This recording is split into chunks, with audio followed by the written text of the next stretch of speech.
It's good. It's brilliant goal. And there it is. And the cup belongs to Liverpool. Liverpool versus Manchester United in a major cup final at Wembley. Domestic fixtures don't come any bigger, and in this edition of Cup Kings we're turning the clock back to 1983 to relive the occasion when these two deadly northwest rivals clashed beneath the Twin Towers for the honour of lifting the Milk Cup. Hello and welcome to the show. I'm Matt Critchley, and joining me in the studio to help us reminisce are two men who were to play a vital role on what turned out to be an historic red letter day in more ways than one. Alan Barney Rubble Kennedy and Ronnie Dusty Whelan. Welcome, chaps. Thank you. It's lovely introduction. All the intros there. Yeah. And a memorable day for both of you. A happy day for both of you as well, scoring the goals. It was, yeah. I'm not sure what he was doing that far up front, but... what were you doing that far up front? I'm not sure what I was doing then either, but it was a great occasion, and, you know, going 1-0 down and then winning the game was absolutely tremendous, but... you know, we just enjoyed the occasion, and we've been there quite a few times anyway. All these big games, where does Milk Cup and League Cup wins sort of rank, Ronnie? Do they stick out in the memory or not really? Most definitely stick out in your memory, because during the 80s, early 80s, winning the Milk Cup was a big thing, because to win the Milk Cup, or the Carling Cup as it now is, you were then qualified for Europe. So if we won it in March or April, we were already in Europe, and then we could try and kick on then to win the league. To get into the European Cup then. But games against Manchester United League or Cup games were massive, and to play them at Wembley was a huge game for us. How's the memory now, Al? Can you still remember all those finals from sort of 81 onwards, or...?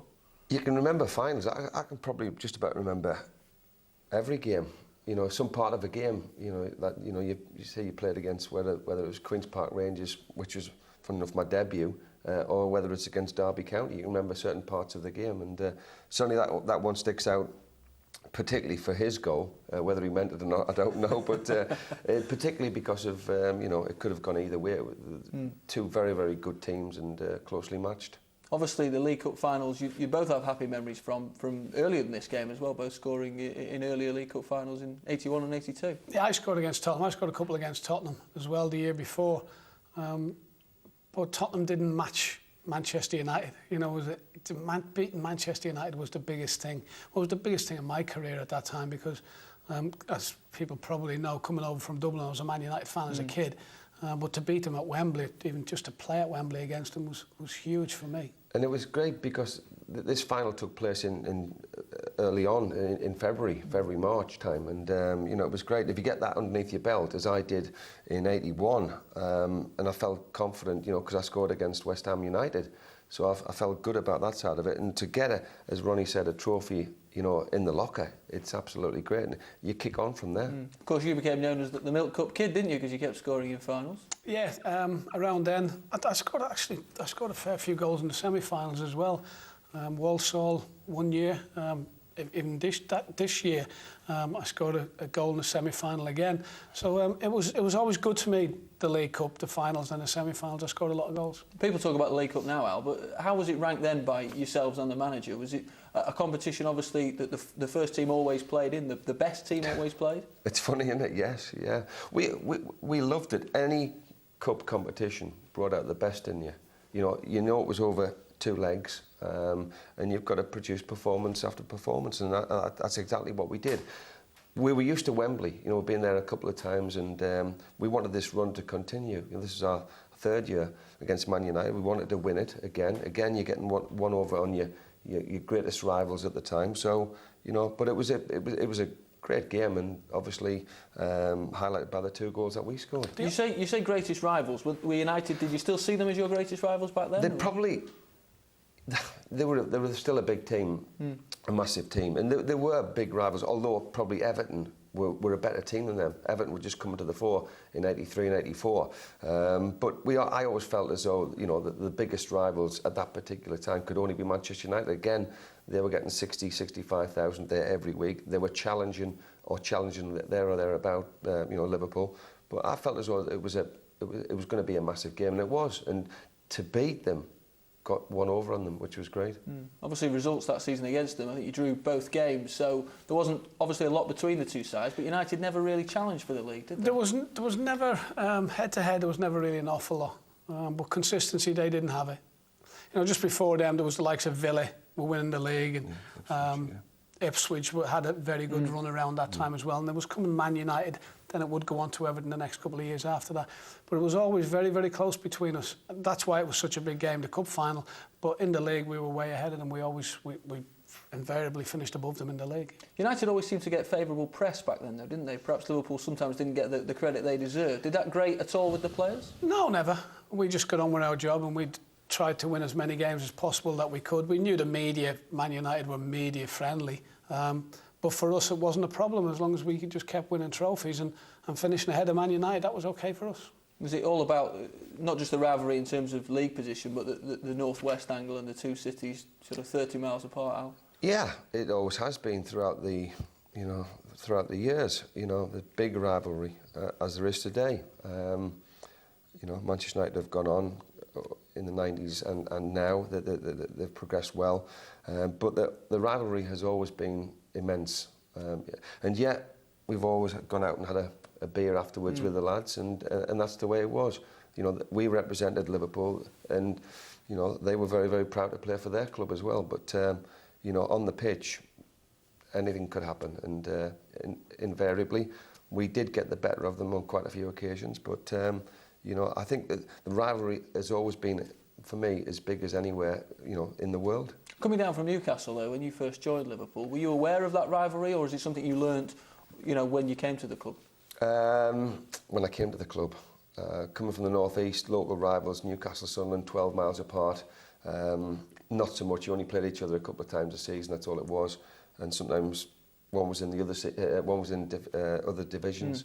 But generally, you know, 30 miles down the East Lancs, you've got a major city, and you know you wanted to beat them. You know, Manchester United were the first, well, not the first team to win the European Cup, but the second British team to win the European Cup. So that, you know, in itself, we wanted to do better than them. And you know, I have to say, in the 7 years, and I played in some great games with them.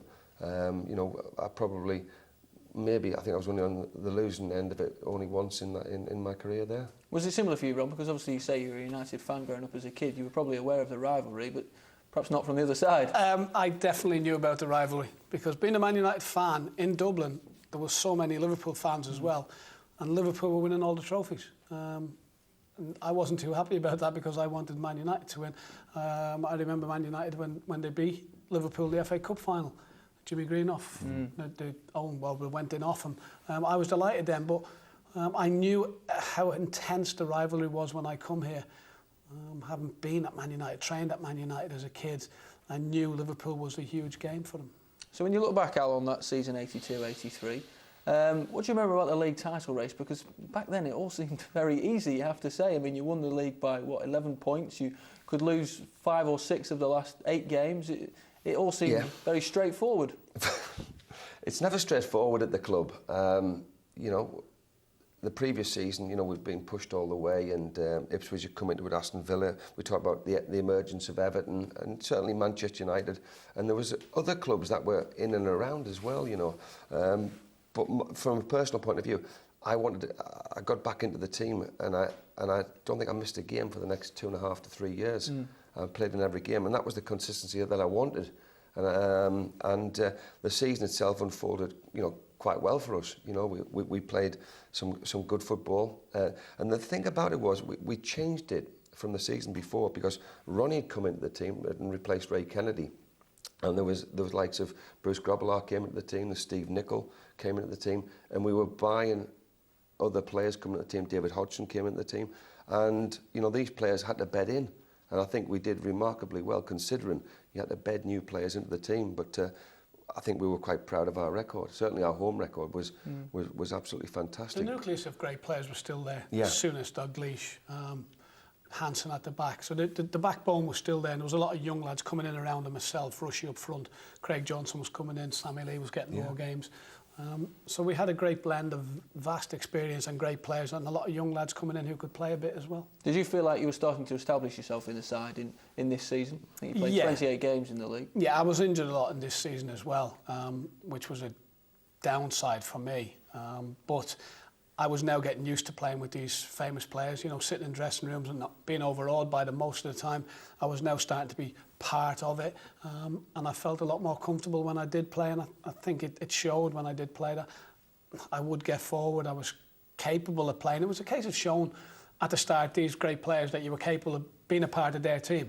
I think I proved that year. It was hard for me because he was in front of, he was in front of me, and going from Ray Kennedy being a naturally left-footed player, you know, Ronnie being naturally right-footed, it was a little bit difficult. And he did your role change? Do you think? It did. With having Ronnie in front of you? What actually had happened to me?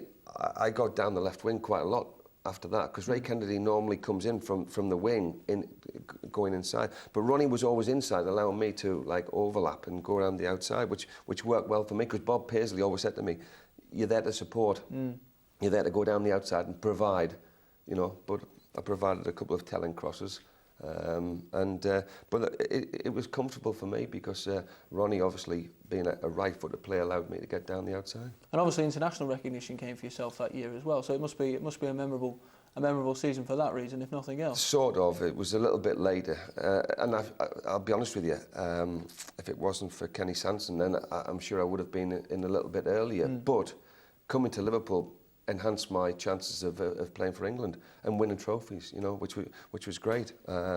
And you know, you put it down to the players that were there at that particular time, which was great for me. Spoken about the league, Ronnie. Obviously disappointment though as well in both the European Cup and the FA Cup. The FA Cup particularly being knocked out by Brighton that season. Yeah, we all give Liverpool a bit of stick this season because they were knocked out by Barnsley. But when you look back, we were knocked out by Brighton 2 years this year and another year fairly close. I think it was it Jimmy Case who scored in this one that year. Yeah, wasn't very, very good. Vítěz Lodz, I think it was in the European Cup. Was it 2-0 over there? 2-0 away from home and then 3-2 at Anfield. Yes, Smolarek played for them. He scored a winner over here. Yeah, that was the two big disappointments to go out with them competitions. I think it was quarter-finals of the European Cup, but then very early in the FA Cup. So we'd probably come in for a bit of stick because we were knocked out both competitions, but we stuck at it. So probably winning the League Cup was a big thing because we'd been knocked out of the other two, but we went on and done it. Did you feel it was extra important to pick up this trophy because of what had happened in the other cup competitions that year, Al? I kid you not, this was a big trophy to certainly to Liverpool fans as well. You know, the Milk Cup, the emergence of changing over titles from the League Cup to the Milk Cup. Maybe because we drank a lot of milk. It was just getting to a final. The final at Wembley at any time was tremendous. It was great. Yeah. You liked your milk, did you? Yeah, we did. But we treated it as any other game, didn't we? Bob said I know it's a cup final, but you know you treat it like any other game. And we were getting used to Wembley. I'd been there a couple of times, which was great. And you know, it was a big pitch, a very, very sapping pitch as well. The only time we ever played a weakened team in this competition was if we were 7 or 8-0 up. I think it was Fulham one year, we were 7 or 8 up. And we brought in 1 or 2 young lads. I think John Dornan come in, did he, away. But that was the only time. Other than that, it was your best team you could get on the pitch. Let's have a look back on the road to Wembley then. It started off in fairly tough fashion actually with that game, two-legged affair against Ipswich Town, who were, you know, quite a rival at that time. They were a top-class team, great players, you know, and they were coming to the fore. I have to say, they were probably one of Liverpool's biggest rivals, certainly in the Championship, you know, you know, they had some top players, and again, you know, it doesn't matter how you win the game as long as you scrape through and to the next, to the draw for the next round, and that's all we needed. You bagged one in that game. You remember that goal at all? I think it was a header. I think it was a header. I know. I don't know, but you know, it looks again 2-1 away, we won, and I suppose me scoring early on in the second leg more or less killed the game off, because that's 3-1 up. They've got to get 4 goals or something, whatever it was, to win the game. But it wasn't easy. Any game against Ipswich in the early 80s was difficult because they had a great set of players. Okay, probably the likes of Murin and Tyson were moving on. They were starting to move a couple on because they'd had 80, 81, 82 when they were really, really strong. So a couple of them were moving on. We got John Walk just after this as well. So they were probably on the way down in this season rather than on the way up, although they still did fairly well, still had a very, very decent side. So that was probably the hardest game we had to play in the I'm competition. sure they got to the UEFA Cup final. Cup final, didn't they? And you know, but they were still, you know, as Ronnie said there, still a good team to beat. And we were, you know, you're always confident when you play your home games. You know, you're going to go out there and you're going to win the game. But you know, that was a tough test, I have to say. But you know, as long as you get through to the next round. Well, you did get through, and a slightly more straightforward affair on paper against Rotherham United at home. But I guess it was one of those games. It finished 1-0, and I guess not particularly memorable in your mind, but... The only thing memorable for me was the big hullabaloo that Emlyn was coming back. Yeah. Emlyn was player-manager at the time, a big hero on Liverpool. Him coming back is the part that sticks out in my mind, not much about the game, just that Emlyn was going to play against Liverpool. And he, you know, whether he was cut out for management remains to be seen, but, you know, in the early stages, you know, he probably thought, this is great, this is like a Wembley to his players, and it was a dream probably come true for him. But you know, again, we ran out. I wouldn't say comfortable winners, because you know, these type of games, I've played in them before, and everybody expects them, you know, to get 4 or 5 goals. But you know, I think that they played a system that suited their team, and they frustrated us, and we eventually won the game. But I would say only just. Yeah, it was Craig Johnson with the winner that day. Did you ever feel it was one of those sort of no-win games, though? I mean, obviously you expected to beat Rotherham. And... You know, Craig scored in the game, and I remember him. I remember he dribbled in his own 18-yard box, and Bob Paisley went absolutely berserk with him. And I think I'm not sure whether he dragged him off for doing it, because he could have given away a goal.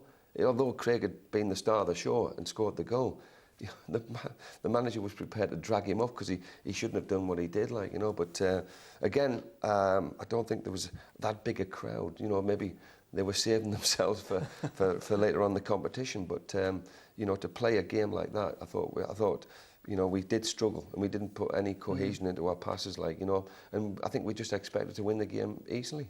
Only 13,000 turned up for the next leg as well, Ronnie, against Norwich at home, another 2-0 win. But was that a sign that perhaps the fans weren't treating this competition that seriously? But you'd won it the last 2 years. Yeah, I think it was a mixture of not the fans not really being bothered too much about the League Cup, but also that it's Norwich doing okay, but not mid-table great side, weren't they? If it was Man United, I think, or Everton, you probably would have got a packed house. But throughout the ties at home, excuse me, we didn't get very, very good crowds, and it probably was a sense that it's the League Cup. Yeah, we've won it a couple of times, but it's still only the League Cup, and it wasn't like that with the players. It was maybe like that with the fans. But I was injured again this time. I was going through a lot of injuries around this time of the season. Was it so niggly injuries back then for you, or was there one particular? Yeah, because I'd been getting in and having stupid going over on my ankles or doing me hamstring a little bit. It was keeping me out for a couple of weeks here, coming back in and going back out again. So it was a frustrating season for me. As I said, 28 league games or whatever I played, and that's missing an awful lot of games. And I also missed a lot in the League Cup. But I started to come back fit again near the end of the season, which was better for me because we were winning things then. Fairly sparse crowds, Al. It has to be said, there's a lot of unemployment in Liverpool at that time, of course, which can't have helped. But ever difficult to motivate yourself in these sort of games when not many people turn up? No, no matter how many people turned up, it didn't really matter to us. We had to perform, and for 90 minutes, you know, we had to give it our best shot, and that's what we did. The motivation comes from within as well, but you've always got Ronnie and Joe and Bob to remind you what your values are, and that's what we did. We got out there, and especially at home, as I said before, win your home games. When the draw comes out, you always want to play at home. That's the first thing, and you know, on these occasions, you know, certain occasions we did, and I think, you know, regardless of what the score and how many were there, you know, the important part was getting through to the next round. The quarter-final was perhaps most notable for the fact that the weather conditions it was played in. I don't even remember this one. It was in a blizzard, a bit of a snowstorm against West Ham. Yeah, but they were played over the January period, you see, and you know it's going to be cold, and there was no gloves in those days, no tights, as one or two might wear in modern day football, because Ronnie Moran would say, "You're not wearing them, you can't wear them," and he would lambast you. You know, you're putting algapan on and things like that to keep you warm, like, you know, what are you doing, you big sock? I didn't mind. I think I was sat in the stand with my coat on, so it was all right with that one. It was freezing. But again, you know, you've got to get out there. and you've got to perform, you've got to play, no matter. And I'm not sure, Ronnie, who took your place on the left-hand side of midfield. Could have been Craig. Craig sort of was known for playing on the right, but That's was he right. on the left mainly back then? Sammy would go on the right then, or it would usually was Craig who played on the left when I wasn't playing. But Craig could play either side. He had two good feet, could drag it both ways, Craig, and was going to work very, very hard in front of you. Yeah. You knew you were going to get 100% from Craig, Yeah. and obviously he didn't let us down. Difficult for you though, as a young lad, being in and out the side and then missing games with injury. It's what every footballer dreads, isn't it, the injuries? Yeah, it's trying to get back into it again, you know, it's trying to get match fit again. I don't understand how players now can be left out for 2 weeks and then supposed to come back in and just be going straight back into playing again, because I couldn't do it. I needed to play 2 or 3 games in the reserves before I got my match fitness back. But how they do it now, I don't know. But it's frustrating when you're young. I wasn't very bulked up with muscle or anything like that. I had skinny legs, and probably that needed sorting out. I should have built up my strength more. And I think it was just, there were stupid little niggling injuries, small muscle tears and ankles and things like that. It was nothing serious, but it was annoying. It was funny about Bob used to say, you know, if you've got a little niggling, you've got a 2-weeker, you know, which means you're going to be out for 2 weeks, like, you know, and you get a little groin problem or something like that, you know, you've got a 3-weeker. And he used to say, he never said you've got a bit of a tear in your muscle there. You've got a 3-week, and it was so funny. He was usually right. I know. He was right. He had to be right. Just go for a walk. Just walk around. It could have been. They used to say things like that to say you'd come back in 2 weeks, because if they got a real physio in, and he might give you 6 weeks, and the player would then take 6 weeks, and they weren't happy with physios coming in and telling them how long the player would be. So they'd tell him 2 weeks, and the player would invariably come back in 2 weeks because he didn't want to be out of the team any longer. Back onto the pitch, semi-final, Burnley, again on paper. It looked very straightforward, and sort of the game finished straightforward, but it wasn't an easy tie by any stretch of the imagination. Do you know what? They gave us the runaround at Anfield. They were fantastic. They really did, and certainly I got the runaround from Trevor Stephen. You know, he was terrific on the right hand side, and I thought to myself, I've got to do a job here, and my job was to contain him. You know, he hadn't moved to Everton. He was a good, very good player. He was a combination of a right winger, but also a midfield player as well. And I thought, you know, it was difficult. And that particular game at home, we struggled. And I know we won the game by 3 goals, but I can recall them putting us under so much pressure. And they had a centre forward, and whether it was Billy Hamilton or somebody like that, but I remember the near post, and Bruce had to make a tremendous save, or they would have been 1-0 up. And I think we scored 3 goals, but I have to say they give us a right. I was subbing both games, but there was a little centre midfielder for them playing on the day, and he kept breaking the offside trap that Liverpool hold the line usually, and this lad kept getting through from midfield, and they were putting great balls into him. And I'm sure twice he had one-on-ones with Bruce and missed. We could have been 2 down early on in the game, but you know, if they teams like Burnley, if they miss the chances, you're going to get good players that will. Exactly right. If they miss the chances, you don't get a second chance with us. You know, because we went on and scored the 3 goals. But I remember the crowd were getting anxious as well, because they were thinking, "What's going on here? We might be getting beat here."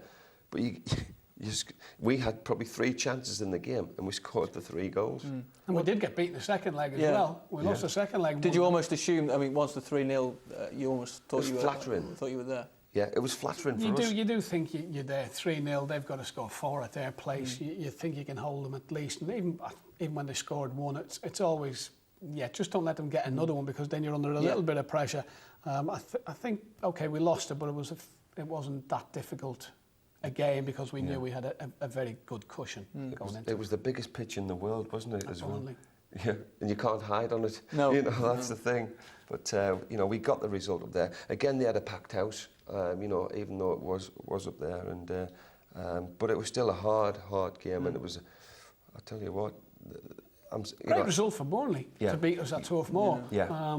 You know, not many teams beat us in those days, but, you know, Burnley struggling in their league.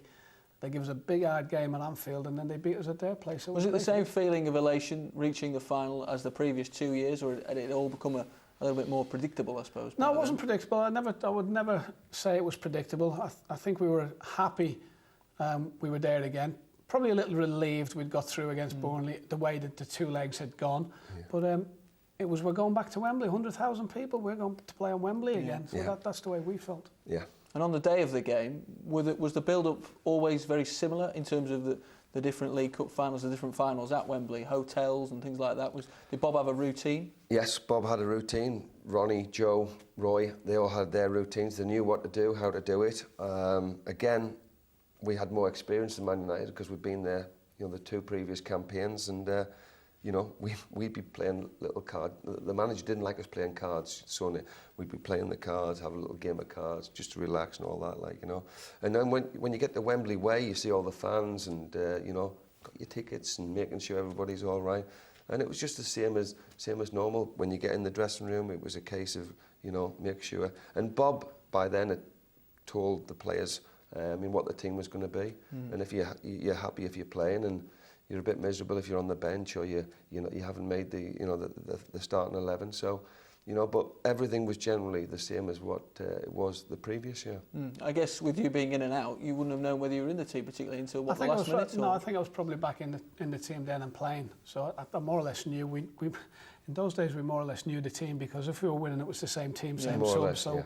Yeah. I felt I probably would have been, I would have been playing in the game.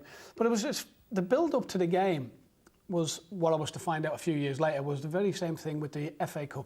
You had your press day, you had your suits for the final, you travelled down Wembley, the big occasion, and it was just like an FA Cup day. And playing against Manchester United in a big day at Wembley, okay, later we were to find out what it was like against Everton a few years later, but it was the biggest game of the season. We were out of the FA Cup, but we were still at Wembley and playing Man United. But the build-up was great. It was always a great build-up to a cup final. The nerves, not sleeping an awful lot the night before, getting up, getting ready, everybody coming down with their new suits on the bus, going to the ground, packed. You still felt the same sense of pressure? You still felt the pressure before the game? Yes, always. Even though I'd had my most consistent run in the team, you always feel the pressure. I was always nervous before a game, but once the game or you'd got out beforehand, you had tested the Wembley surface, a good pass, you get on with it and you're into it. Good. When was your good pass? Probably in the practice. But it was great walking out beforehand. Yeah. In your suits and a lovely day and the crowd's big, you see your family and all that in the stand. You do all that bit, you settle down, go back into the dressing room. Once you're back in, changed, you just want to get back out again and start. Get your first kick and then settle down. You don't really recognise the crowd after that. It's just your job to do your job on the pitch. Before the game, though, did Bob talk about the opposition? Did he highlight particular players or? Well, he always, highlights not particular players, but the whole team, how they work together and what they all stand for. But if you look at Man United's team on paper, they were a very, very strong team, very, very good. But we were at our particularly best. I mean, obviously for this particular game, but 2 evenly matched teams probably on paper. But Bob has his same routines, and he didn't see anything untoward. He didn't go into detail about any particular player. He knows the strengths and weaknesses of our team, and he knows we were more than a match for them. He didn't go into big team talks, Bob. No. He would walk around the dressing room and have a little chat with you in your ear about who you're up against. He'd say he doesn't like you going inside, or don't let him go outside you. There's little bits of individual stuff that he told each player, and it was always spot on with Bob. And it was always reinforced by Ronnie Joe. And Roy. That was their job, is to get us thinking solely for Liverpool Football Club. And what your main job to do today was to not let them score, and then maybe assist with 1 or 2 chances. And you'd have been up against a fairly young Mick Duxbury, I suppose, back then, wouldn't you? I mean, did you look at him as a player before the game, or you knew him quite well from previous encounters? No, I didn't really take much notice of who I was playing against. Even today, some people say, I played against you in that game, but I wouldn't really remember. I was basically concentrating on what I had to do. I didn't really think about the opposition. I knew if I could do my job properly, I'd probably get the best of whoever I played against. And I didn't really know it was Mick Duxbury or whoever. I just had to do my job. You were never quick though, Ronnie, were you? No, very slow. You were nippy. I didn't have to be quick because you kept running off on me. Norman Whiteside, though, I suppose would have been, you know, perhaps making a name for himself really back then. Would have been part of your thoughts, wouldn't he? He would, yes, and he was. He was a tough player, a very, very good player, and formed a good partnership, or a great partnership with the players around him at that time. Frank Stapleton, he played. Yeah, it was with Frank that Stapleton, day, yeah. but Mark Hughes came into it as well, like, you know. But I have to say, he was a tough player. Well built, strongly built. Still only 17, wasn't he? Yeah. Captain the side, yeah. Yeah. He was strong, and he could put his foot in. He could look after himself. Even at that age, he was a man, wasn't he? He was bigger than any of us at 17 years of age, but he was so strong. Even on the goal he scored, very, very strong against Alan Hansen, turned him and scored. Him off, Yeah, I love that description when he could put his foot in. In other words, he could kick you. He could kick you. Yeah, yeah. Yours a very settled side back then, though. You, like you say, you almost knew he was playing because you'd won the 3 or 4 games leading up, which had almost secured you the league championship. Yeah, apart from the niggling injuries, as Ronnie suggested there, 1 or 2 would be carrying little injuries, but I think it was a really, really strong team. The back four stuck together. You know, it was always Phil, who never missed a game, Alan Hansen, Mark Lawrenson and myself, and obviously Bruce in goal. So that was the part of it that we were concentrated on. We worked hard, and we were not allowed, you know, we didn't want to concede any goals. That was the thing about it. And I think, generally speaking, that season, although we let in a few goals, I think we generally worked hard together. But it's also working hard with the likes of the midfield as well, you know, working well, you know, working with Ronnie down the left-hand side. And I think we formed a good partnership because Ronnie obviously, you know, played a lot inside rather than play on the outside. 3 of the back four had been playing together for years. Lolo had just come into it for Tomo. So Neely and Alan knew exactly where to be in comparison to the 2 centre-backs. They were always just pushed on a couple of yards ahead of them. Lolo learned very, very quickly of how to do it alongside Alan. But the back four were very, very experienced and very, very good. OK, chaps, thanks for now. Well, time for a short break. When we come back, though, it's straight into the action as Liverpool take on Manchester United in the Milk Cup final of 1983. Don't go away. And the cup belongs to Liverpool. The cup belongs to Liverpool. The 2 best supported clubs in the country contest the season's first major domestic prize. The fans have parted with over £1 million to see whether Liverpool can become the first club to win this competition 3 years running, or whether Manchester United can win just their second important trophy since 1968. A barren spell broken only by their FA Cup triumph here 6 years ago against Liverpool. Bob Paisley has brought Liverpool to Wembley for the 11th time in the last 7 seasons, but this looks like being his last visit as a manager, while Manchester United's Ron Atkinson, on the far side, is experiencing this walk for the very first time. A lovely afternoon at Wembley. There's a slight breeze, but the sun doing its best to come out, and it's certainly a dry and clear day, which has brought the fans, as usual, a capacity crowd, the fans down to Wembley to follow 2 of the country's greatest clubs. Liverpool play their expected side. The only man not to have played at Wembley before is number 10, Craig Johnston, and the substitute is David Fairclough, because David Hodgson has flu. For Manchester United, number 5, Kevin Moran, plays despite a depressed fracture of the cheekbone. He actually played Gaelic football at Wembley 7 years ago. But there are 3 players who've not played here before. 17-year-old Norman Whiteside at number 10, right back Mike Duxbury, and also number 4, Remy Moses. And in the absence of Brian Robson, a lot depends as captain and competitor on number 7, Ray Wilkins. 6 years ago, when these 2 clubs met in the FA Cup final here, Bruce Grobbelaar was playing in South Africa, and up against him in the same match was Gary Bailey. They've come an awful long way since then. Bob Paisley, unpretentious as always. Whereas his more extrovert counterpart, Ron Atkinson, will be determined to enjoy the day just as much. Indeed, already the jokes flying there on the United bench. The referee, George Courtney of Spennymoor, took charge of the 1980 FA Cup final here between Arsenal and West Ham. The colours are the reverse of the 1977 final. United today in white, playing from the left, and Liverpool in their familiar red.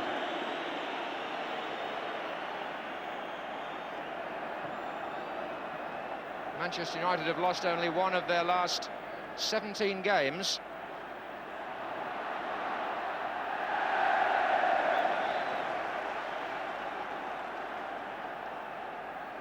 Here's Stapleton.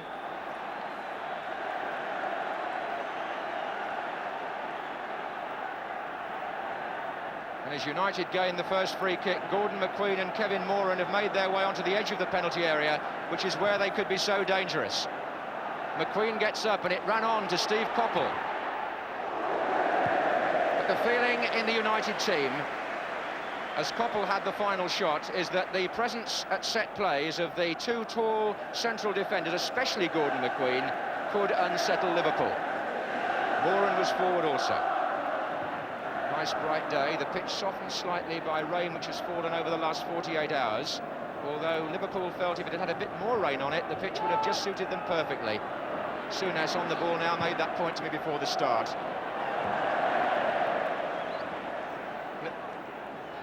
Liverpool, a side who put great emphasis on pitch conditions, helps their passing game if the surface is absolutely to their liking. And rush against Wilkins, he beat him. What a good effort from a man who's scored 30 goals this season for Liverpool. The first came on this very pitch in the Charity Shield, and just then he robbed Ray Wilkins when the United captain was caught unawares. It was an instant shot, well delivered, bearing in mind that Bailey was off his line, and that's the first strike of the match for Liverpool. Wilkins will want to control things if he can from that anchor position in his own half and then move on. Arnold Muren linking, and Liverpool are playing a square offside game, and Phil Neal gets the ball. Wilkins was the player caught. Here's Dalglish. Neal has continued his run into the penalty area, but all Dalglish could do was turn a goal kick into a throw-in. But twice now, as Gary Bailey organises his defence, Ray Wilkins has been caught. On that occasion, Phil Neal was the man who stepped in. So early on, United second to the ball on 2 or 3 occasions, but not then. Moses got in quickly, and if Wilkins delays and dwells, Moses will have to nip in there and stifle the Liverpool midfield. That's his job, and Wilkins will need to settle and then start to purvey the ball if United's plan is going to work.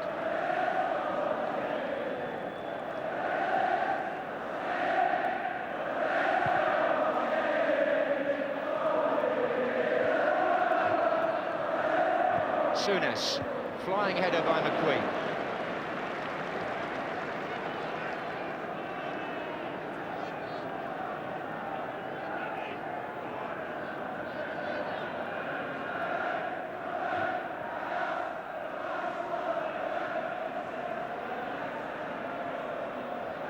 Lawrenson. Oh, look at that challenge, Souness and Moses. There was nothing held back there. Souness, who showed in the final a year ago against Tottenham that he was quite prepared to give everything in the tackle, and there was a little bit of dispute about a tangle that day with Tony Galvin, I remember. Well, just then he caught Moses, who also went in with everything, and I think Moses particularly is still feeling the effects of the challenge. Two hard men. Rush. Nice turn away from Moran and away from Wilkins. McQueen saved United. Coppell. Foul by Whelan.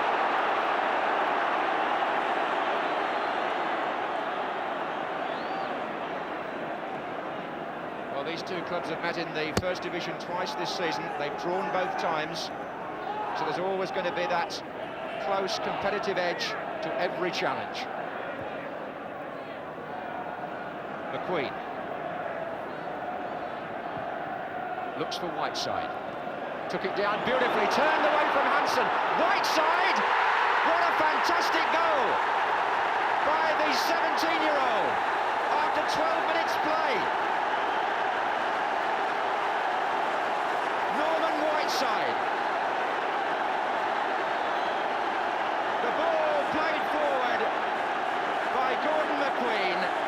just watch this. Norman Whiteside turns Alan Hansen, and in almost the same movement, having resisted the challenge, drives past Grobbelaar. So much has happened to this lad in 12 months, you start to wonder if it's even better than a schoolboy football story.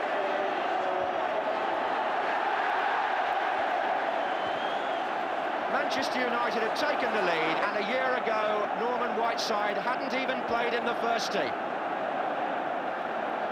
Since then, he's been in a World Cup, and now he opens the scoring at Wembley.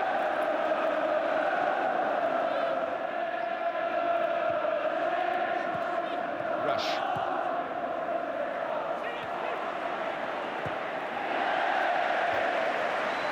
Koppel back doing that defensive job, which is just one of the parts he plays. Whelan. Kennedy. Whelan again. Lee's made a run across the penalty area. Souness has got Neil to his right. Craig Johnston out on the right wing. And Rush is coming in. Bailey didn't make it. Whelan, and he didn't either. A let-off for Gary Bailey.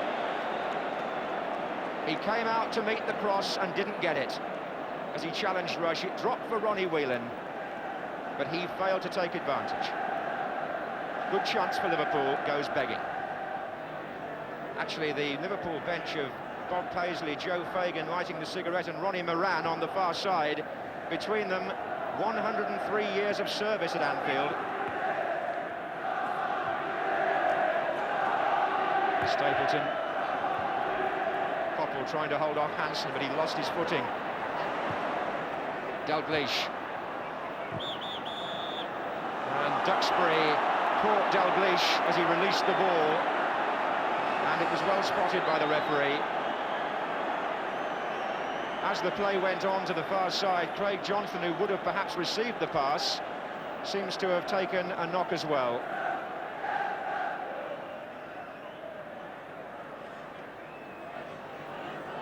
Lee has got Souness just behind him, and that's Souness. Player who takes a great pride in his own performance, Graham Souness. He was quick to mention to me just before the players got changed that his mistake against Vidzev Lodz, for which he blamed himself totally, was responsible for Liverpool being knocked out of the European Cup.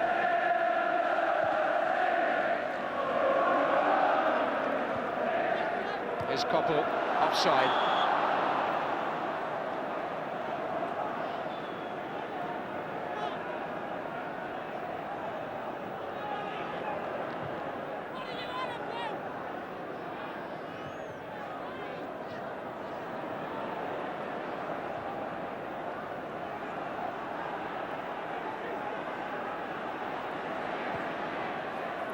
Dalglish to Kennedy. Again, 7 red shirts forward. Here's Whelan. Turn it in. Oh, Rush came in near post, and Ray Wilkins made the clearance. But Gary Bailey initially did well to come and meet the challenge of Ian Rush.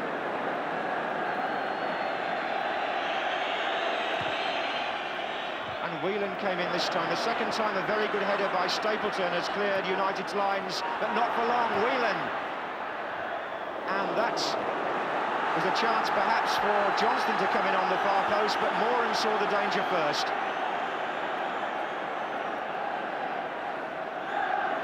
This is a good spell for Liverpool. Looking increasingly dangerous as they force a series of corners. And periods like this often produce a Liverpool goal. 6 minutes to half-time. Lee, Neil. Did that well. Was he taken? No, Stapleton played the ball. George Courtney made the right decision. And there was no protest from Liverpool. It's Lawrenson again.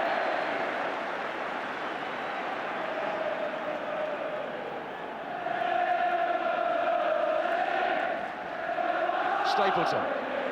That's got to be a free kick against Phil Neal.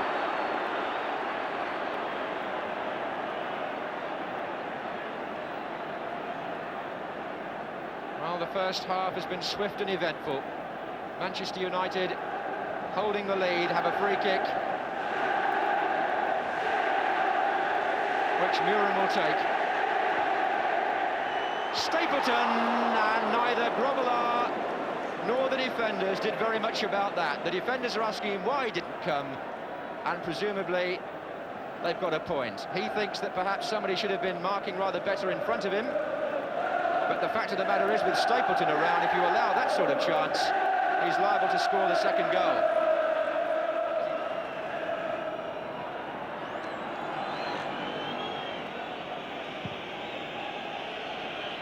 On by Whelan.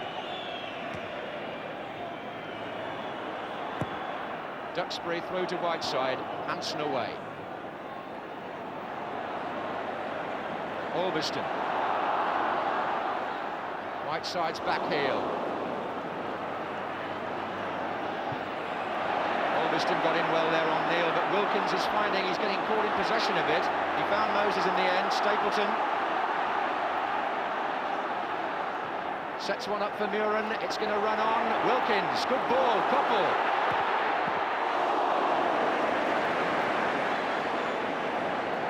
That's where Wilkins can play the ball so well. He sensed that the wide player was there and delivered it perfectly. Koppel's shot right into Grobbelaar's midriff.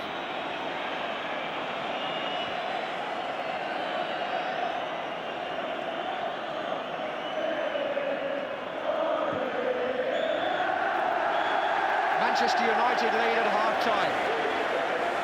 A marvellous goal after 12 minutes by the youngest player on the pitch.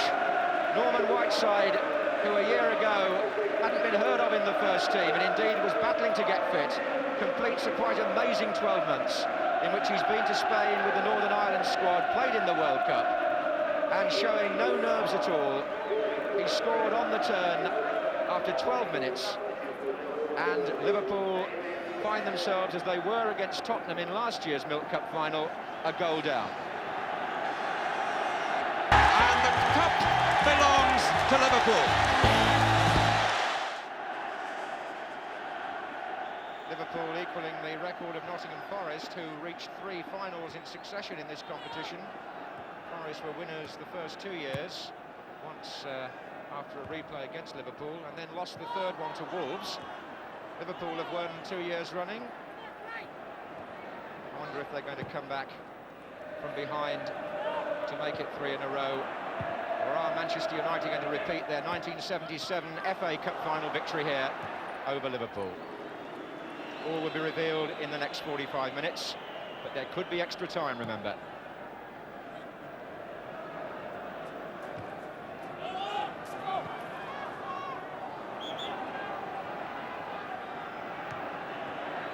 Liverpool playing now from the left, having had so much of the play in the first half.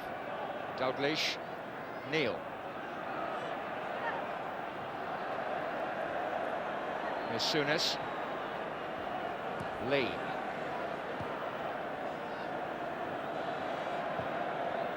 Moses in the way. Now Muren.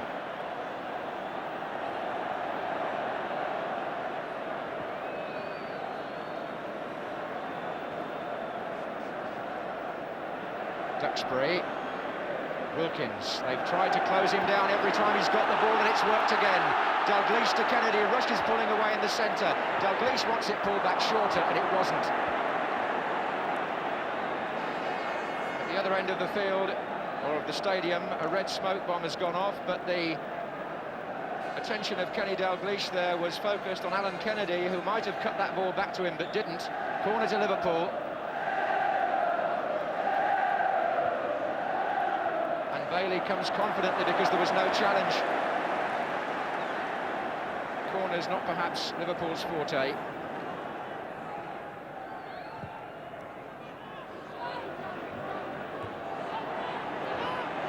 Wilkins, Koppel and Duxbury. Koppel on the chase, look at Grobbelaar here.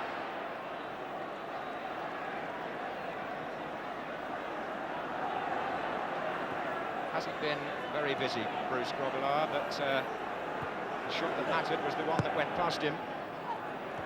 And that's a foul with Moran coming in from behind on Dalglish.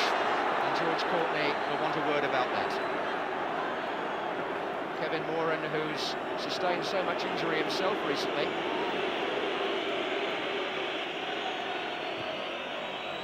Johnston to Neil. Just checked to play a better ball into Lee. Whelan is the player on the far side. Good chance created by Liverpool. Not the easiest of headers to put away, perhaps. He was stretching a bit, but they certainly found space away from the defenders.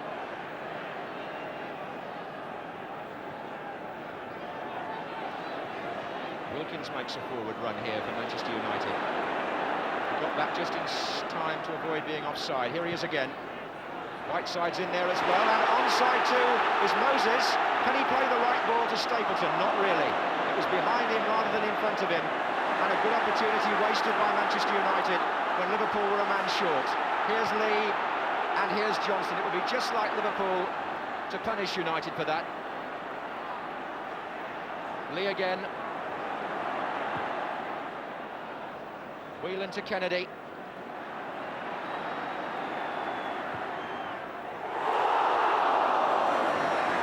Well, I felt from here that Bailey touched that. I had a feeling he might have got his fingers to it. Lawrence.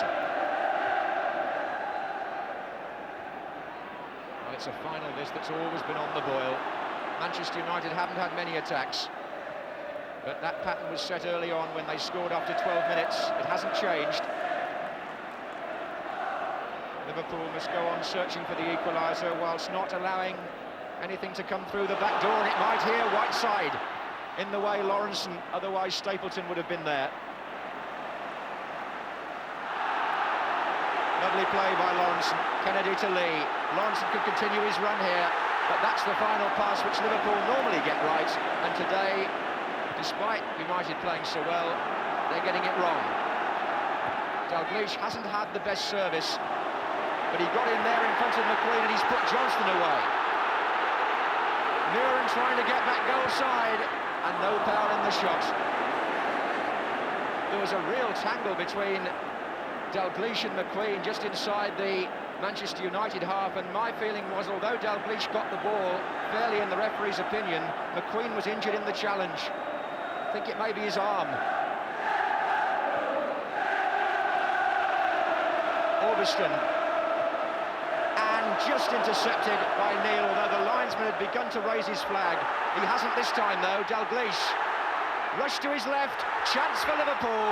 Not taken. And not struck very well by the player who normally does so well in those positions. Dalglish made the opportunity, but he's also been unwittingly responsible for an injury which may still affect Manchester United's chances in this match.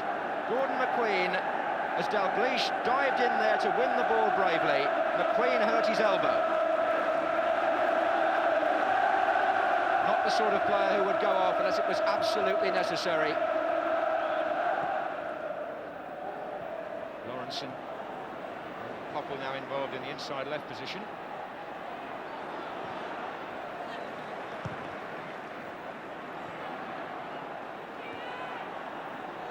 Manchester United are having more than one injury concern just for the moment, because Kevin Moran has now gone down.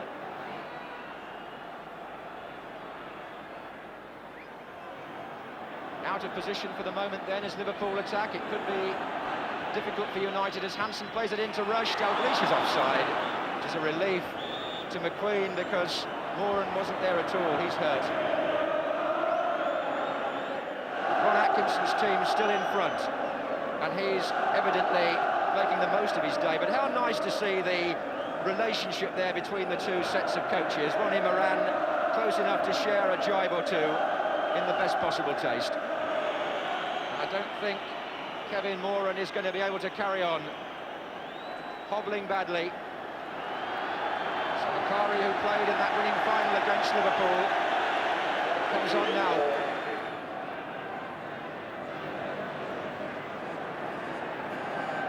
Rush.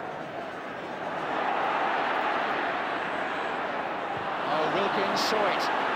And here's Stapleton. Manchester United, just for a moment, have an extra player in attack, and it's Orbiston. Muren's also well forward. Whiteside coming in from the far side. Good ball in, actually. There wasn't much else on. Wilkins trying to find Macari. Manchester United reluctant to risk too much in searching for a second, because it's so easy to leave yourself a man short, and Liverpool just the side to take advantage of that. Here's Souness. Neil. He hit his hand rather, that wasn't intentional. Wilkins. Johnston. Lee. Again, the outlet is the fullback, Kennedy. It's in! The man who scored in the Milk Cup final 2 years ago, when it was known as the League Cup, against West Ham. The man who scored the winning goal against Real Madrid in Paris in the European Cup final. The ball played to him by Sonny Lee, and Kennedy strikes left foot, going away from Bailey, who might have got his fingers to it, but you can never rule out Liverpool. They've come back with the equaliser. But here's Whiteside. They've come back with the equaliser with 15 minutes to go. Will we now have extra time? Or has Alan Kennedy's goal even set up a Liverpool victory, with United depleted, remember, by the switch in defence? Well, you had the feeling that there must be something on the end of all that Liverpool dominance.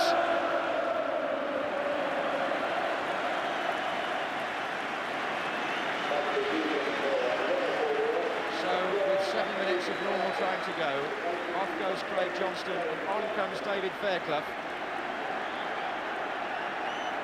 Fairclough's last goal for Liverpool was in a Milk Cup tie against Norwich in November. Fairclough up with Bailey. And Norman Whiteside left in space. Kennedy had charged forward. Hansen is having to cover. Koppel is out to the right, and Whiteside takes on Hansen. Good recovery by Kennedy. Whiteside caught him quite badly. That was a nasty one. And Whiteside has now been booked.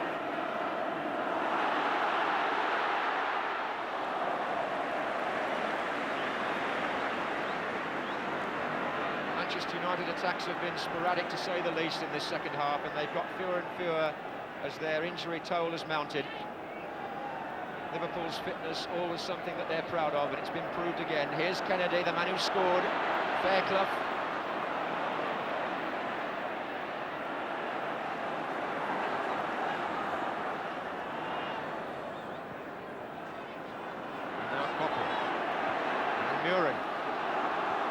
Whiteside trying to make a run and yet trying to avoid being offside. McQueen is over on the far side. This is Koppel.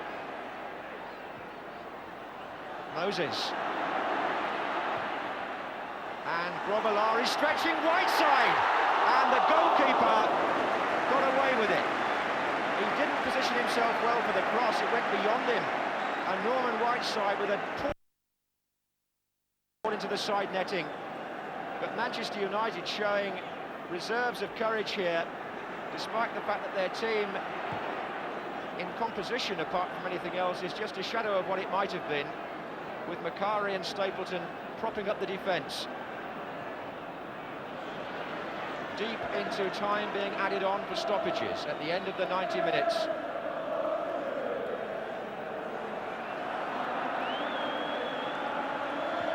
Forward by Souness. Fairclough. Wilkins with a touch. Moses.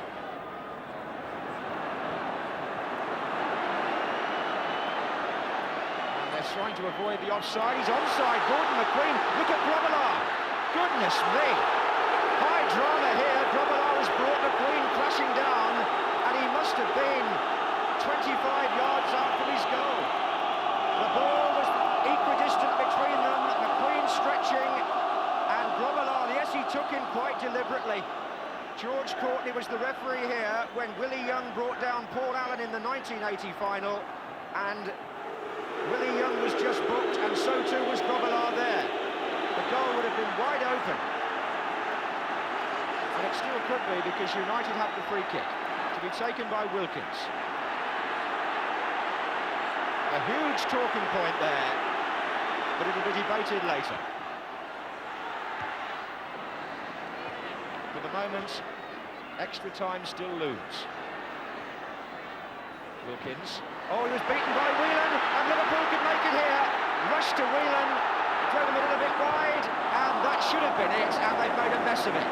Almister got an interception in, for which he takes credit, but Rush and Whelan between them, by Liverpool standards, should have done better and sewn the match up. It was 2 against 1, maybe even 3 against 1, and the first ball wasn't good enough in truth.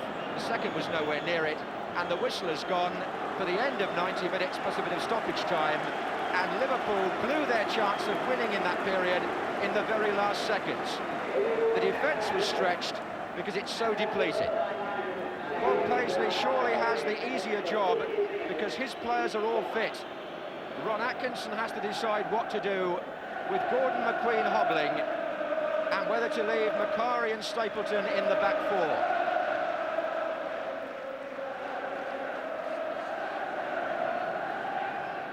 So for the 5th time in the last 3 seasons, counting FA Cup and Milk Cup finals, we have extra time of 15 minutes each way. Manchester United now playing from the left. And just to remind you of the way they're playing, Stapleton at centre-back alongside Duxbury, because Moran is off with an ankle injury, McQueen is hobbling up front, and Lou Macari, the substitute, is playing at right-back. It's the thigh muscle that has given McQueen no chance at all of carrying on in his normal position. He's pulled it, and he's just making up the numbers upfield, although he was the player who was clean through when Grobbelaar crashed into it. Here's Kennedy, whose equaliser forced the extra time. Dalglish. Well, football is full of unpredictable occasions, and it's so easy to be wise when you think one team is much fitter than the other, but you've got to fancy Liverpool in extra time. Whiteside. Now Ray Wilkins. Whiteside won't reach that. That's Lawrence's.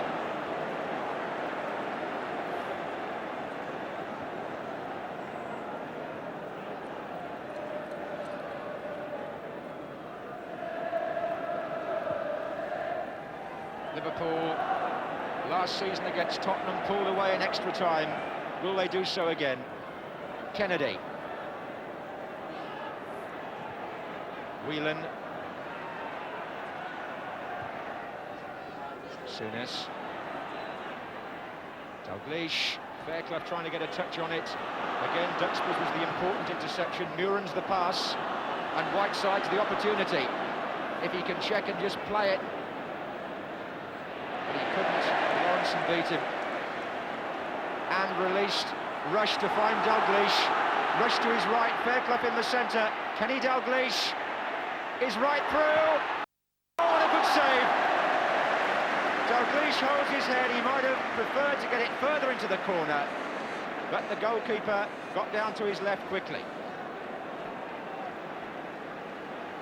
So, chance number 1 in extra time goes to Liverpool, as indeed the last chance of the normal period did, and they haven't taken either. A Milk Cup final in extra time, Liverpool trying to win it for the 3rd year running, and Manchester United having led for so long, playing with only 10.5 men really. Here's Dalglish. Shot struck Macari. Kennedy. Whelan. And again, Whelan's curled it! Brilliant goal! Ronnie Whelan, who got 2 last year against Spurs, has scored the second for Liverpool today. 99 minutes. And Whelan made it look simple. But it's the sort of goal that if an overseas player had scored it, we would all have said, well, where's that in the English game? Well, he's an Irishman, but as Gary Bailey took the near post position, Whelan curled that beyond his left arm to put Liverpool in front for the first time in the final.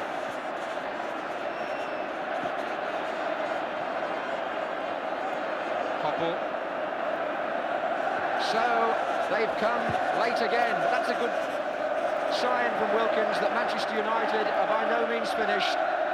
Those Liverpool supporters who've seen their team now in so many matches, proving that you've got to stay the distance. And Kenny Dalglish on this side of the field is absolutely clear. Alan Kennedy on the ball, Dalglish. How well they made the ground up there. Manchester United, that's Macari bumping into Dalglish, but Duxbury was the player who stopped him the first time. Macari contesting the referee's verdict there. Souness. Half-time in extra time. Liverpool 2, Manchester United 1.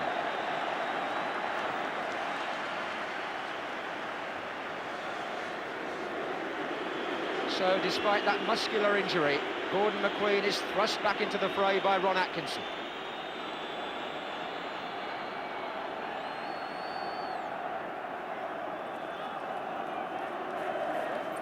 So 15 minutes now separates Liverpool from their third consecutive success in this competition. But how well Manchester United have done, not just to stay in the fight, but to play controlled football despite their reorganisation. It hasn't just been hit and hope.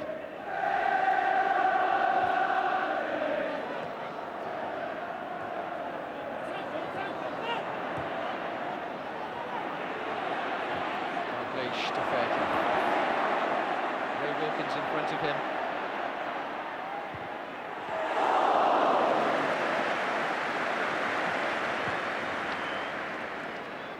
Oh, again a piece of poor judgment by one of the Liverpool fullbacks, Kennedy that time. Totally misread the bounce, and Manchester United have refused to be shaken out of their stride. But Kennedy has put Fairclough through and he's onside. Liverpool will look back, I think, when all the ifs and buts are discussed and feel that they haven't made the most of their chances at times. Bob Paisley might feel they could have wrapped it up at the end of the 90 minutes, and he will certainly feel that Fairclough could have done better in that position.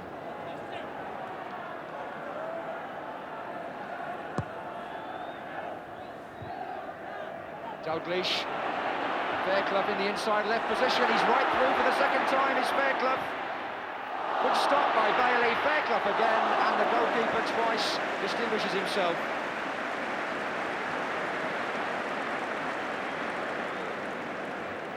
Dalglish releasing Fairclough, who was through for the second time. Again, not the perfect angle perhaps. Bailey blocking and then diving on the rebound. When a team are as tired as Manchester United, it needs the goalkeeper sometimes to prevent the match going totally beyond their record, and he certainly did then, and he's given Coppell a chance to search for an equaliser.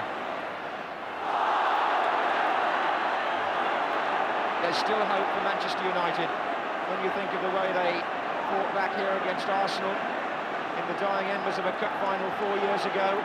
Gordon McQueen won't have forgotten that. He scored that day in that comeback. And he's up there again now for the free kick, to be taken by Muren. And there's McQueen. Well, he may be back at centre-half in this second period of extra time. He's still a central figure in this final. The cross by Muren from the free kick, and McQueen fit enough, even at half pace, to jump above the defenders, and the header just over the bar. A very good attempt by United. Atkinson shouting orders out, but I can tell you from down there, it's very hard to make yourself heard to the players at Wembley.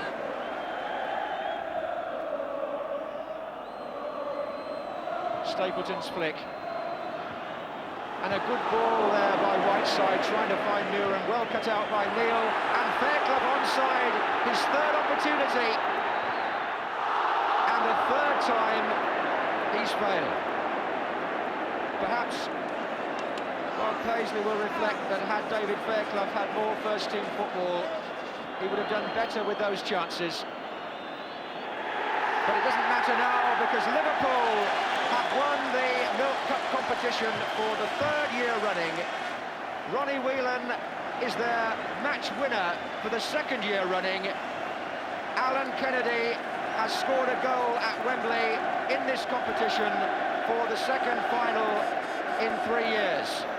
A brave and valiant effort by Manchester United, whose forces were depleted by injuries to Moran and McQueen. They reorganised, they never gave up the fight, but Liverpool, despite not playing at times to their own high standards, were always fitter and always stronger in extra time. And the cup belongs to Liverpool. And the cup belongs to Liverpool. Welcome back to Cup Kings 1983, where we've just witnessed Liverpool winning the Milk Cup for an unprecedented third time at the expense of arch rivals Manchester United. We spoke about it earlier in the show, Al. Nothing sweeter than beating the arch rivals. Yes, yeah. They, as I said before, they were a very, very good team, strong team as well, physically and I think mentally as well. Ron Atkinson, you know, was getting them going, and they were emerging as a serious contender, you know, for the championship. But they were hard to beat. But you know, we certainly give them a good run for the money. Tough old game though, Ron. Pushed you all the way, Manchester United, in that match. We didn't expect anything different. We knew the team they had, the players they had. We played against them in the season, so yeah, we didn't think for one moment it was going to be easy, and we got exactly what we expected. A very, very hard game. Did you ever feel the game was slipping away from you at any stage, because it was 1-0 for a long time? Well, you know, it would take a lot, you know, to get us back into it. And at 1 apiece, I thought it was very evenly matched. They had a couple of key injuries to, certainly one of their defenders got injured. I think it was Kevin Moran got injured, and he was taken off. Frank Stapleton went from centre forward to centre half, and then they put Gordon McQueen up front, and they changed all things around. And I think the reason for that was Gordon McQueen had bad cramp. Yeah. Just the whole day, it's taken its toll on him, and that's why Frank went back to centre back. Yeah. Because Gordon McQueen was just, I think they'd made a substitution, and Gordon McQueen had just run himself into the ground. They threw him up front, and they said, just run around, see what you can do. But that wasn't our fault. And there was a stage where he found himself clear on goal, and I think we noticed that Bruce came out a long way, let's put it that way, and I think that the danger was cleared eventually, but I remember, I think that the referee was George Courtney at the time, and I think he took a lenient view of what happened. Well, it's a good job he did take a lenient view. Let's have a look at the incident right now. This is Bruce going walkabouts. And they're trying to avoid the offside. He's onside. Gordon McQueen. Look at Grobbelaar. Goodness me. High drama here. Grobbelaar has brought McQueen crashing down, and he must have been 25 yards out from his goal. The ball was equidistant between them. McQueen stretching, and Grobbelaar, yes, he took him quite deliberately. George Courtney was the referee here when Willie Young brought down Paul Allen in the 1980 final, and Willie Young was just booked, and so too was Grobbelaar there. Ron, the commentator says he took the man, but you say he took the ball. Wasn't even a free kick. He's got the ball. If you come across to tackle someone, if your momentum just after you catch the ball with that tackle, if you win the ball, which Bruce did with his left foot and knocked her out to touch, if your momentum carries you into the player, it's not even a free kick for me. They should have just had a throw in, and the referee shouldn't have even booked him, and we deserve to win because of that. I didn't see Alan Kennedy tracking back in that. No, I had left him because we kept the high line, right. And that wasn't my job. Anything past me, it was Hansen and Lawrence, and I was leaving it for them. And Bruce, you know, he did tend to come out a long way, and he was like another centre half. And but I can understand where Ronnie was going. But if you look at on today's, it would probably be a red card. Heart in the mouth time though, when something like that happens, because obviously no reserve goalkeepers in that time. Who would have gone in? Probably Alan. Yeah, I used to play in the five-a-sides. Right. I used to be, you know, the goalkeeper in the five-a-sides. They hated me in goal, like, you know. That was probably my best position. But it was, you know, it was one of those things. You know, we're glad George Courtney was the referee, sensible. But did you notice the players around there? They only had quiet words of the referee. Nowadays, they're at his throat. Get him off. Get him. You know, red carded, whatever. Like, you know, but. You know, sensibility came in there. Yeah, just a yellow card. It was Norman Whiteside that opened the scoring. We can have a look at that goal now. McQueen looks for Whiteside. Took it down beautifully, turned away from Hansen. Right side! What a fantastic goal by the 17-year-old after 12 minutes play. Norman Whiteside. The ball played forward by Gordon McQueen, and just watch this. Norman Whiteside turns Alan Hansen, and in almost the same movement, having resisted the challenge, drives past Grobbelaar. We spoke about Norman Whiteside before the game. It just goes to show all his qualities, that goal, wasn't it? He was a big, strong lad and held off jockeys if he wasn't even there, really. Absolutely right. And probably Alan was probably thinking where I was. I was out on the wing somewhere. I was having the words with Ronnie, I think. I should have been a lot closer, but it's fair to Whiteside, he turned him well. And not his strongest side, I have to say, the right side, but, you know, turned well. Early shot past Bruce. Yeah, I would give credit to the player rather than you know, just the strength for a 17-year-old. Not once but twice. The first one was when the ball came up and he took it on his chest. Naturally, he probably would have turned away on his left foot, but he didn't. He brought it back inside onto his right foot and then held Alan off again before he slotted it in. It was a very, very good goal. Hard to defend. Probably Alan may look back on it and say, I shouldn't have tried to come over the top of him from the first one, and he could have just given himself half a yard. But you've got to give great credit to Whiteside. A real shock to the system, something like that, an early goal, or do you just have to say, settle down and we'll get back into this? We didn't expect it, and even going in at half-time, I don't think there'd been too many chances for us. You know, it was quite a sapping pitch. Wembley was always a massive pitch, like, you know, save your legs. But I remember going in at half-time thinking, you know, we're 1-0 down here, and you know, we've probably had as much of the player, probably more of the player than Manchester United, but you know, we're 1-0 down. That was the fact. Was it a frustrating game in that respect that it took you so long to get back onto level terms? Yeah, I suppose you do after an hour start to think we need one now. But I don't think when they scored we were unduly worried because there was enough time left in the game for us to get another couple of goals. But as the game dragged on, you start to get your confidence starts to wane a little bit because you can't get that goal you need to get back into the game. But luckily we got it in the end with Alan. Yes, the goal came along eventually, the equaliser, thanks to a certain left full-back. Lee. Again, the outlet is the full-back, Kennedy.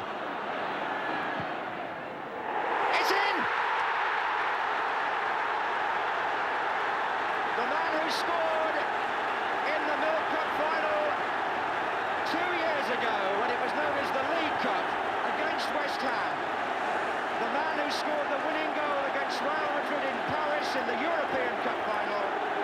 The ball played to him by Sammy Lee, and Kennedy strikes left foot, going away from Bailey, who might have got his fingers to it. How well did you get hold of that? Probably as well as I could have done. Yeah.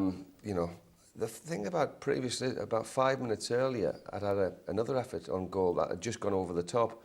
So I was just getting my range, and that affect your decision making though. When if you blasted one over the bar, does half of your mind think, I can't afford to do this again? I've got to keep it a bit lower this time. That was the important side of it. The pitch again was a bit, you know, it was quite wet, and the ball came off quite, you know, Bailey must have had a look at it and probably thought maybe, oh, it's going to creep in. But I think it was Ian Rush or Craig Johnson that was moving in at the time, so he may have had his eye on him as well. And you know, he got his hand to it. But I think the power, you know, I was quite at that particular distance. I wasn't good at 5 or 6 yards, but at 25, 30 yards, deadly. And I assume you're screaming, pass it. Yeah.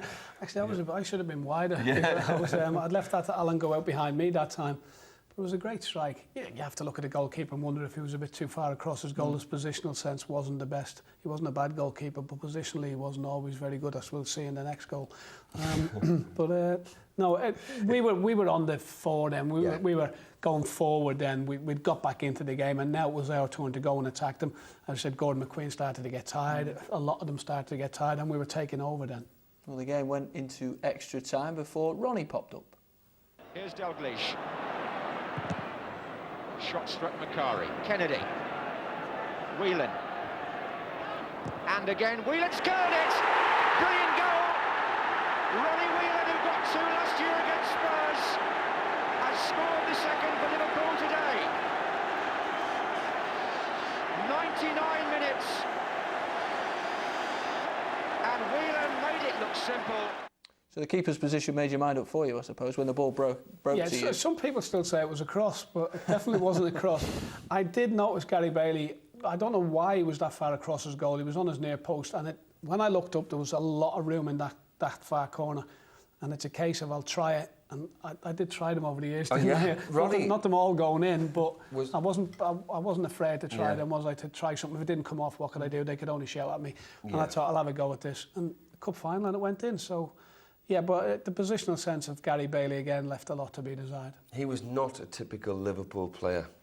You know, nice and easy, play the ball nice and easy. Not a typical. That's how Liverpool wanted to play their football. He would try anything. So you were screaming, pass it, pass it. I was. Well, I tried, didn't I? I tried to get it through Frank Stapleton's leg. I forced to get through Alan, but it just come back.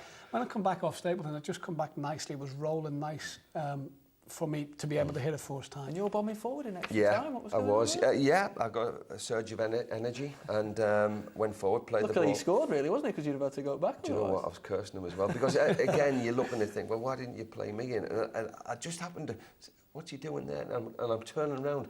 And I thought, it's going to go in. It's going to go in. And then, obviously, Gary, it was a fantastic effort. It really was, like, you know, it was typical of him. I'll tell you now, typical of him doing that. Where does it rate for you, that one? One of your best goals, surely? Yeah, that's probably because of the occasion, and it won the cup for us. So that will rank the top one, yeah.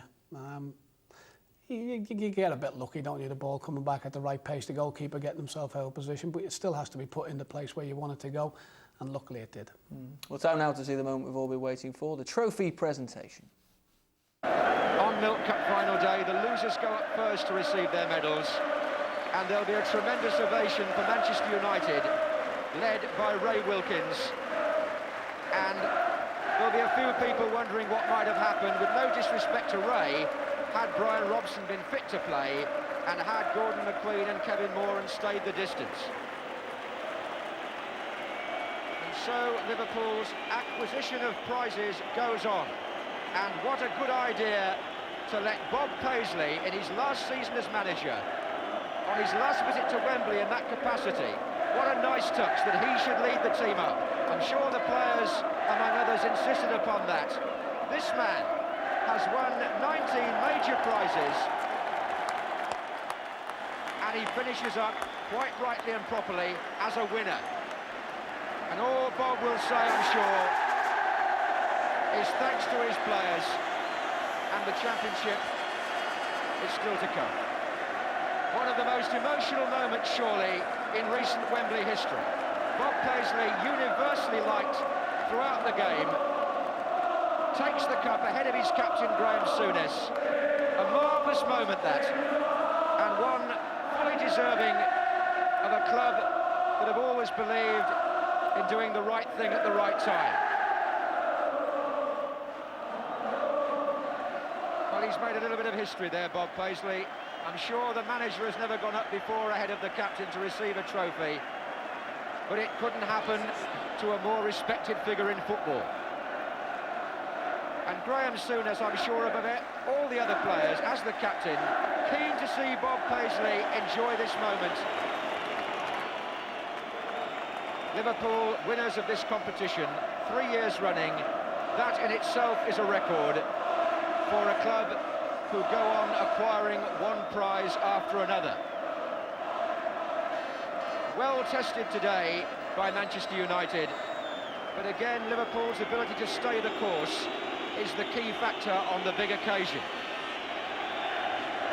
One remembers the significance when Bill Shankly, the late Bill Shankly, walked off Wembley for the last time as a manager. And today Bob Paisley, who succeeded him against Bob's better wishes at the time in 1974, today he makes that walk in that capacity for what is almost certainly the last time. Unless they can persuade him to carry on, Bob Paisley is walking out of one of the great arenas of football, which he has done so much to lift with his team's performances and behaviour. Right, that's it for part 4, but when we return we'll be talking more about Liverpool's memorable Milk Cup final triumph of 1983. And the cup belongs Welcome back. You're watching Cup Kings 1983 in the company of myself, Matt Critchley, and Liverpool's goal-scoring heroes on the day, Alan Kennedy and Ronnie Whelan. We've relived the action and celebrations. Now it's time for the post-match interviews. The boss before the game had said, you know, test the goalkeeper out, you know, and have a few shots on goal. And first half I had one or two, which one hit the goal, which was, you know, a bit unusual, and one went wide. And then the second half just came to me perfectly, and I just hit it. And I'll be honest, I think it may have taken the deflection, but I think Gary Bailey was a little bit late in seeing it, and you know, just went past him in the far post. I tried to play it through to someone. I seen someone running through. Tried to put it through Frank Stapleton's legs, but it came back off him, and I just decided to hit it. Well, cut it. I went to the back on it, so I couldn't. You see, you make it sound very simple, but you just hinted there at what you did. You said you cut it, but you did. I mean, you moved that ball a long way. Yeah, well, I meant it to go where it went, and it was nice that it did go in. It's been a difficult season for you, Ronnie, hasn't it, with injuries, and you must have thought there was a time when you weren't even going to see this. I know, yeah. When I was out of the team, I was out of the team for a good while. I've had 3 or 4 injuries this season. Hopefully now they're all behind me. You've been at United a short time, really, Ron. It's a disappointment in so much that here you are at Wembley for a first trophy, which hasn't come your way. Of course, there is still a chance. The FA Cup lose. Yeah, that's for sure. We want to come back here in May and swamp the place. And do you think that will happen? I wouldn't bet against it, Bob.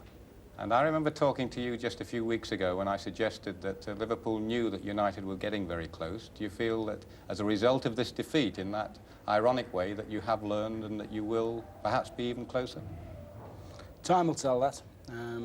If we'd have beaten them today, I don't think it would have affected that situation at all. I think there's not too much between the teams. They've got the knowledge at this moment in time of winning games or winning trophies. And a word about Mr. Robert Paisley. Aye, it was, you know, if any, you know, the one thing is, if you're going to get beat by anybody, at least, you know, you get beat by him. I mean, he's the man. I think that one of the things that the whole of Wembley Stadium and probably the nation were fascinated in and appreciated was the gesture of Bob Paisley going up to receive that trophy instead of you. Now, how and why did that come about? No, it was just spontaneous, really. I mean, I suppose it's fitting, really. I mean, that's all I can say. It was just on the spur of the moment. He's never done that. He missed out, you know, as you know, when he was a player. He played in the semi-final, scored a goal, didn't play in the final. So I think it was his one and only time up the stairs. So it's his last year, his last game at Wembley. So I thought it was right. It was you that made that decision? Yeah. Well, you know, I didn't think about it before the game because, you know, you're always thinking, well, we're going to lose. If we happen to win. And I still remember it at the time. We'll go ahead with it. Unfortunately, you know, it worked out that way for us. Did it take much persuading? Not really. I think he was sort of nudging that way anyway. He'll have a go at me for saying that, but I think he was nudging that way anyway. But it doesn't matter who goes up first, does it? Now then, you two, if there's a definition of dodgy haircuts, then you two must have just about summed it up then with them. I was only a kid, he was older than me. I thought you did the interview twice there.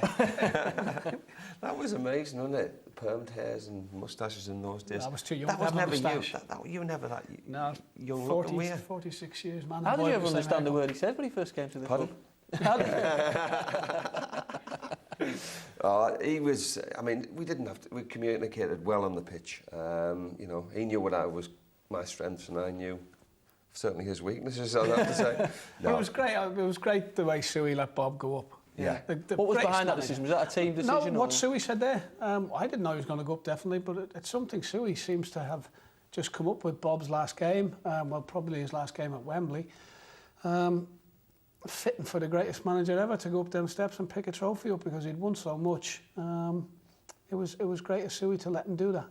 I think Ron Atkinson was really annoyed, wasn't he? You could see the hurt in his face. He was disappointed that his team hadn't won a competition, and he was going to go back in May. But and I think he was quite right in what he was saying. But he didn't, you know, see the emergence of Everton at that particular time. But certainly there was a lot of teams that were going to challenge Liverpool, and you know, on the day they might have felt as though they should have had a lot more out of the game. But you know, thanks to Ronnie, they didn't. I guess that must have been a little bit nerve-wracking for yourself, doing a TV interview at quite a young age as well. Was there any nerves around that at that time? There's a very, very bad one of me in the dressing room when they come in, and he was asking me to explain the goal, and I just couldn't speak whatsoever. Yeah, I was a never been in front of the cameras really, so as a kid, after scoring a goal, and you start to think about so many people watching it, your family, everyone's watching, what am I saying? And I didn't say anything worthwhile really. But it was nerves were there. It was embarrassing. Nerves were it was there. embarrassing, interviews like that, you know. But you know, it's only with experience that you know how to handle it. But in those days, you know, we weren't, you know. Wasn't all the media training everything? That's again right. Nowadays, We didn't have as many interviews anyway. Yeah. You know, it wasn't like it is today where you've got about 4 or 5 different stations looking for you after the game. There was probably one BBC or whatever it was at that time that would do an interview. Well, we've heard from the players. What about the manager? This is what Bob Paisley had to say to the BBC's Jimmy Hill when he popped into the Match of the Day studios the following day. It's not the first time, actually, that Wembley's taken its toll of fitness. Again, yesterday, you seem to be the team lasting out and winning as a result of it. Yeah, I thought the conditions were very heavy there, very deceptive, and I think you'll find that most of the United injuries was down nearly to cramp and that. And, yes. The ground was very heavy, and I think that's in need of surgery. I've been going to Wembley now for the last 9 years regular, but I think now the ground's getting ready for that surgery, which the club ground should have. Could you advise on that next year, maybe, Yeah, if you had nothing else to do? What's your way of celebrating? I mean, what have you been doing since yesterday afternoon? I've not been. I went out with a press friend, had a meal last night, and that's Quiet all. dinner. That quiet dinner, and in the hotel, and never went out. And I like to savour those moments. I like to be sober. I don't like to lose my senses in occasions like that, because same as the European Cup in Rome and that, that was an occasion I had to savour, and I wanted that. I wanted to have all my wits about me. Judging by the number of times you've been in that position, you're not doing the Brewers much good, are you? Bob, what about the worrying moment, really, in that game where they thought they might have won it? Liverpool had a lot of the ball and couldn't get that equaliser. What did you feel then? Did you panic a little bit or say no? Well, no, you accept it as part and parcel of football, because just lately, the last month or 3 weeks, things have just gone that. We've had possession and just not been able to clinch it. If you like, some term, the run of the ball's not being that way, which was running kind for us at the beginning of the season. Everything was going right for us, and now we've got into that period, you know. It's turned again. So even Liverpool need the run of the ball. Could I just show you, actually, your record of wins in major competitions? It beats Arkle and Leicester Piggott. I know two of your favourites put together. They're League 5 championships, European Cup 3, Milk Cup 3, UEFA Cup 1, Super Cup 1, Charity Shield will 5.5, 6, and the League Championship will make it 6. If you do retire at the end of the season, would you rather go to Anfield in the morning, or would you rather go somewhere else to enjoy yourself? I'd go to Anfield again. Bob, it won't be the same if ever it is without you, and whether it's retirement or what it is, congratulations on today and the wonderful record. And may I say, really, on behalf of all the teams in the First Division, maybe, good luck for the Championship too in your last year. Thank you. Thank you. Well, Bob said he didn't go out and celebrate that night. I can't imagine you were in that party. I think you know, we celebrated straight after the game. I think we was on the beer, as we said. I mean, it was part and parcel of our culture at that particular time. Enjoy yourself, and that's what we did. But Bob was quite right. He savoured every moment, and you know, he may have had a little nip of whiskey on 1 or 2 occasions, but I think he was quite right in what he did. And again, a very, very modest man, picked up 19 trophies in 9 years. The league title was almost sewn up by the time the League Cup final came around. Did that almost feel like the end of the season in a strange way, even though you had maybe 8-9 games left to play? If you look at the results in the last 8 or 9 games, they weren't very good. No. And we still won the league. You needed a point to win the league, didn't you? And you left it virtually to the last but one game. It was sitting in your deck chairs, as Ronnie Moran used to say. And you know, we were always going to win the league, and it was very, very easy that year for some reason. But a great way for Bob to finish going up the steps and win the league as well, although it was fairly easy winning the league. Any extra motivation needed in terms of, you know, having that special last memory for Bob? or was it just about winning the game, winning the cup? Always winning. That's all. That's what we were there for. You know, I mean, I remember, you know, the chairman saying, you know, like, the first is first and second is nowhere, and that's what we set out to do each season. When we started off our pre-season, we wanted to be first in everything, whether it be the Milk Cup, whether it be the FA Cup, or you know, the league, or whatever, the Champions League or European Cup. We wanted to be first and foremost, and that's what we set out to do. And Bob never changed anything. And it must have been hard for Joe Fagan in some ways to take over this mantle after Bob had retired. But Bob in himself was probably unique.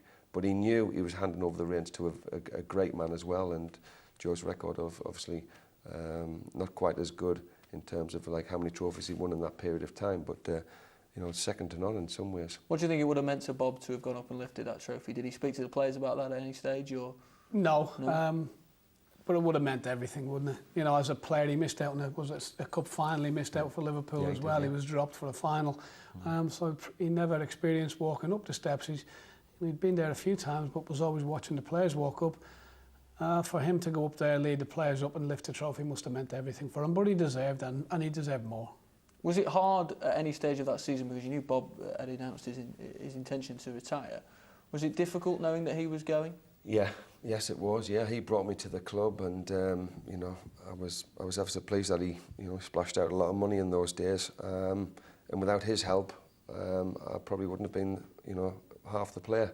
So to lose him at that particular time, and again, you know, he said, "What are you going to be doing?" You know, he would still come down to Anfield and he'd still show his face, but he was then not the manager. And we wanted to send him out in the right way. Like, you know, he's still my boss to me. Like, you know, it was hard to call Joe Fagan my boss, but you know, his record, again, we've talked about, is second to none. And you know, we missed him, you know, first and foremost for picking the team and telling the players how to play. But he was also a great man to have around as well. Like, you know, a very, very, as I said, a very, very modest man as well. In some ways, did that League Cup success mean as much as the league title for those reasons? Perhaps even more, or?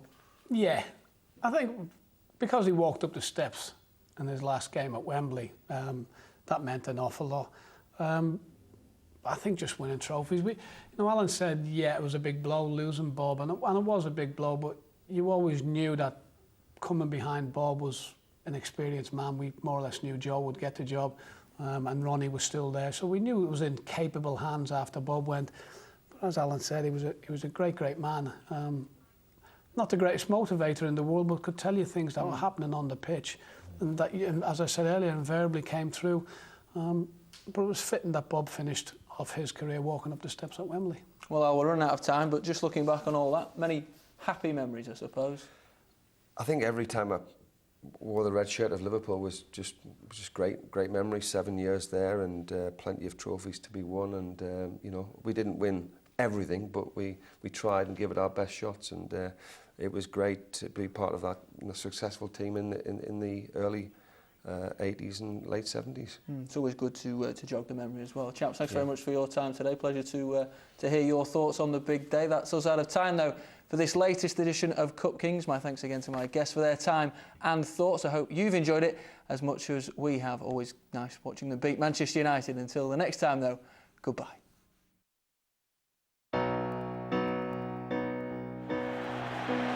The two best supported clubs in the country contest the season's first major domestic prize.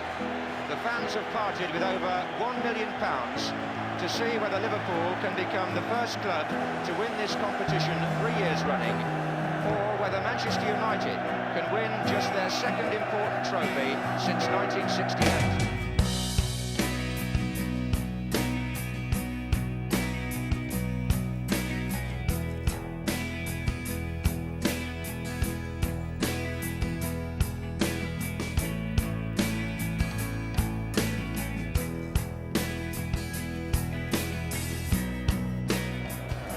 Rush against Wilkins, he beat him. What a good effort from a man who scored 30 goals this season for Liverpool.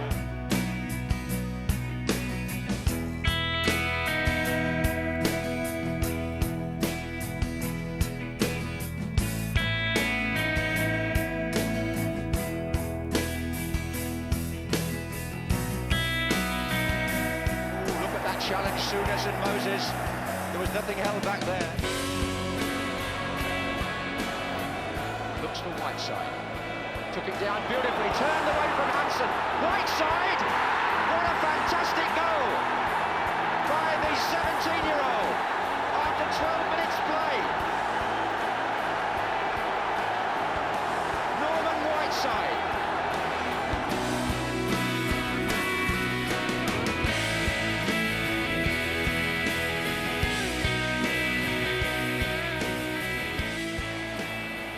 And Rush is coming in. Bailey didn't make it. Whelan, and he didn't either.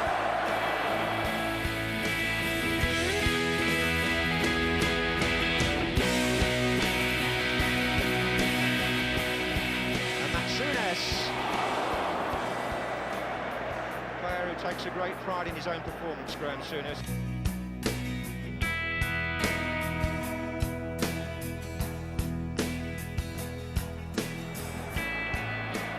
Dalglish to Kennedy. Again, 7 red shirts forward. Here's Whelan. Turn it in. Oh, Rush came in near post, and Ray Wilkins made the clearance. But Gary Bailey initially did well to come and meet the challenge of Ian Rush.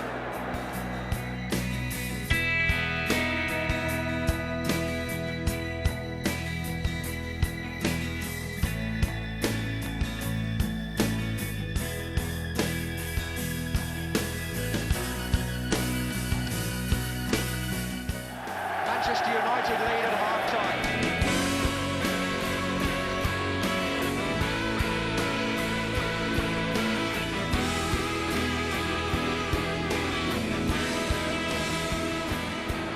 Again, the outlet is the fullback, Kennedy. It's in! The man who scored in the Milk Cup final 2 years ago, when it was known as the League Cup, against West Ham. The man who scored the winning goal against Real Madrid in Paris in the European Cup final.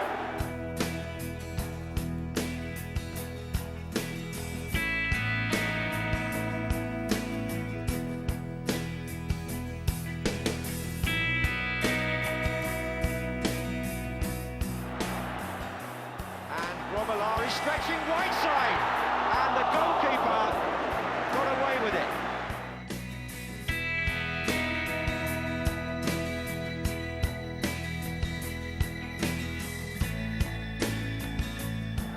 Whelan.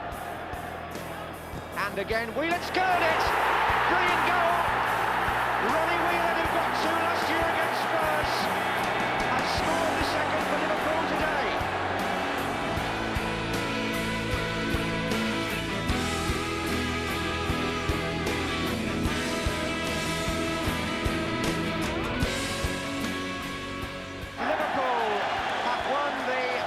Competition for the 3rd year running.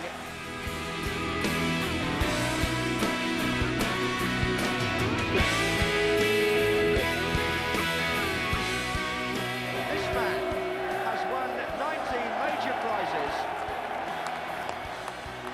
and he finishes up quite rightly and properly as a winner.